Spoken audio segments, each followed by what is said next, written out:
शांति। अव्यक्त महावाक्य है 1973 का 1673 का ये महावाक्य है। महावाक्य का सार है सर्व शक्तियों का स्टॉक। विघ्न विनाशक सर्वशक्तिवान महादानी शिव बाबा बोले, क्या आपने को विघ्न प्रूफ समझते हो? जब स्वयं विघ्न प्रूफ बनेंगे तभी दूसरों को भिन्न भिन्न प्रकार के विघ्नों से बचा सकेंगे। जब स्वयं विघ्न प्रूफ बनेंगे तभी दूसरों को भिन्न भिन्न प्रकार के विघ्नों से बचा सकेंगे। स्वयं में भी कोई मनसा का विघ्न है तो दूसरों को विघ्न प्रूफ कभी भी बना नहीं सकेंगे, है ना। अगर स्वयं में भी कोई मनसा का विघ्न है तो दूसरों को विघ्न प्रूफ कभी नहीं बना सकेंगे। अभी तो समय ऐसा आ रहा है जो सारे भंभोर को जब आग लगेगी उस आग से बचाने के लिए कुछ मुख्य बातें आवश्यक है। जैसे कहीं भी आग लगती है तो आग से बचाने के लिए पहले किस वस्तु की आवश्यकता होती है? जब इस विनाश की आग चारों ओर लगेगी उस समय आप श्रेष्ठ आत्माओं का पहला कर्तव्य कौन सा है? शांति का दान, है ना। शांति का दान अर्थात शीतलता का जल देना। पानी डालने के बाद फिर क्या क्या करते हैं? जब कहीं कुछ आग लगता है तो पहले पानी डालते हैं ना। तो बाबा कहते हैं कि जब विनाश की आग चारों ओर लगेगी तो आप श्रेष्ठ आत्माओं का पहला कर्तव्य कौन सा है? शांति का दान अर्थात शीतलता का जल देना। पानी डालने के बाद फिर क्या क्या करते हैं? जिसको जो कुछ आवश्यकता होती है वह उनकी आवश्यकताएं पूर्ण करते हैं। किसी को आराम चाहिए, किसी को ठिकाना चाहिए, मतलब जिसको जैसी आवश्यकता होती है वही पूरी करते हैं। आप लोगों को कौन सी आवश्यकताएं पूर्ण करनी पड़ेगी वह जानते हो? उस समय हर एक को अलग अलग शक्ति की आवश्यकता होगी।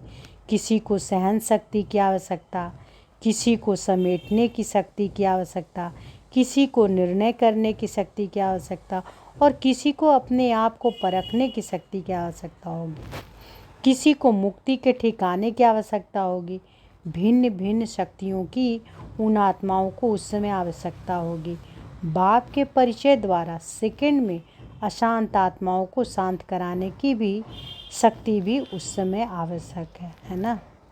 क्या बाबा बोल रहे हैं कि उस समय क्या कैसी परिस्थिति क्या क्या रहेगी कि उस समय हर एक को अलग अलग शक्ति की आवश्यकता होगी।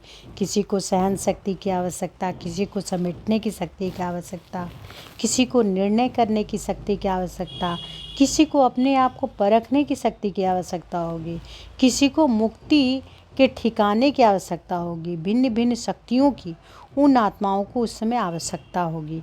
बाप के परिचय द्वारा एक सेकंड में अशांत आत्माओं को शांत कराने की शक्ति भी उस समय आवश्यक होगी, है ना। तो बाबा क्या कह रहे हैं कि बाप के परिचय द्वारा एक सेकंड में अशांत आत्माओं को शांत कराने की शक्ति भी उस समय आवश्यक है। वह अभी से भी इकट्ठी करनी होगी, नहीं तो उस समय लगी हुई आग से कैसे बचा सकेंगे? जीवदान कैसे दे सकेंगे? या अपने आप को पहले से ही तैयारी करने के लिए देखना पड़ेगा। जैसे 6 मास का स्टॉक रखते हो ना, कि 6 मास में इस वस्तु की आवश्यकता होगी, चेक करके फिर भर देते हो। इस प्रकार क्या यह स्टॉक भी चेक करते हो? सारे विश्व की सभी आत्माओं को शक्ति का दान देना पड़ेगा। इतना स्टॉक जमा किया है जो स्वयं भी अपने को शक्ति के आधार से चला सके और दूसरों को भी शक्ति दे सके, ताकि कोई भी वंचित ना रहे। अपने पास शक्तियाँ जमा नहीं है और एक भी आत्मा वंचित रह गई तो इसका बोझ किस पर होगा? जो निमित्त बनी हुई है। सदैव अपनी हर शक्ति का स्टॉक चेक करो। जिसके पास सर्व शक्तियों का स्टॉक जमा है वही मुख्य गाए जाते हैं। जैसे स्टार्स दिखाते हैं उसमें भी नंबरवार होते हैं। जिनके पास स्टॉक जमा है वही लक्की स्टार्स के रूप में चमकते हुए विश्व की आत्माओं के बीच नजर आएंगे। तो यह चेकिंग करनी है कि सर्वशक्तियाँ, क्या चेकिंग करनी है कि क्या सर्वशक्तियाँ का स्टॉक है। महारथियों का हर संकल्प पर पहले से यह टेंशन रहता है। महारथियों के चेक करने की रूपरेखा ही न्यारी है। योग की शक्ति होने के कारण ऑटोमेटिकली युक्ति युक्त संकल्प, बोल और कर्म होंगे। योग की शक्ति होने के कारण ऑटोमेटिकली युक्ति युक्त संकल्प, बोल और कर्म होंगे। अभी यह नेचुरल रूप हो गया है। महारथियों के चेकिंग का रूप भी यह है। सर्व शक्तियों में किस शक्ति का कितना स्टॉक जमा है, उस जमा किए हुए स्टॉक में कितनी आत्माओं का कल्याण कर सकते हैं। जैसे स्थूल स्टॉक की देखरेख करना और जमा करना यह ड्यूटी है, वैसे ही सर्व शक्तियों के स्टॉक जमा करने की जिम्मेवारी है। यह होता है ऑलराउंडर का हर चीज़ के स्टॉक की आवश्यक प्रमाण जमा करना। तो बाबा क्या कहते हैं कि सर्व शक्तियों में किस शक्ति का कितना स्टॉक जमा है, उस जमा किए हुए स्टॉक में कितनी आत्माओं का कल्याण कर सकते हैं। जैसे स्थूल स्टॉक की देख रेख करना और जमा करना यह ड्यूटी है, वैसे ही सर्व शक्तियों के स्टॉक जमा करने की भी जिम्मेवारी है। यह होता है ऑलराउंडर का हर चीज़ के स्टॉक की आवश्यकता प्रमाण जमा करना।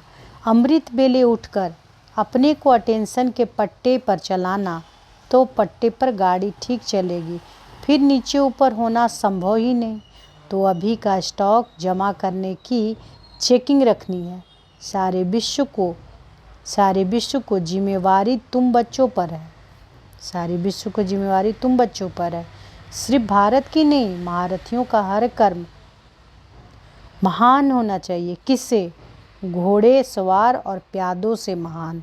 अच्छा, तो बाबा क्या कह रहे हैं, महारथियों का हर कर्म कैसा होना चाहिए? महान होना चाहिए। किससे होना चाहिए? घोड़सवार और प्यादों से महान। अच्छा, इस मुरली से विशेष तथ्य क्या है? पहला है, जैसे स्थूल वस्तुओं का स्टॉक रखते हो ना कि 6 मास में इसी वस्तु की आवश्यकता होगी, चेक करके फिर भर देते हो, इसी प्रकार शक्तियों का स्टॉक भी चेक करते रहो। इतना स्टॉक जमा हो जो स्वयं भी अपने शक्ति के आधार से चला सके और दूसरों को भी शक्ति दे सके। जैसे स्टार्स में भी नंबरवार होते हैं, इसी प्रकार ज्ञान सितारों में भी नंबरवार होते हैं।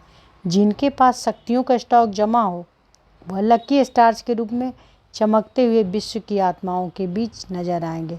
महारथी वह हैं जो यह चेक करता रहे कि सर्व शक्तियों में किस शक्ति का कितना स्टॉक जमा है, उस जमा किए हुए स्टॉक से कितनी आत्माओं का कल्याण कर सकते हैं। अच्छा, ओम शांति। तो सर्व शक्तियों का स्टॉक देखेंगे।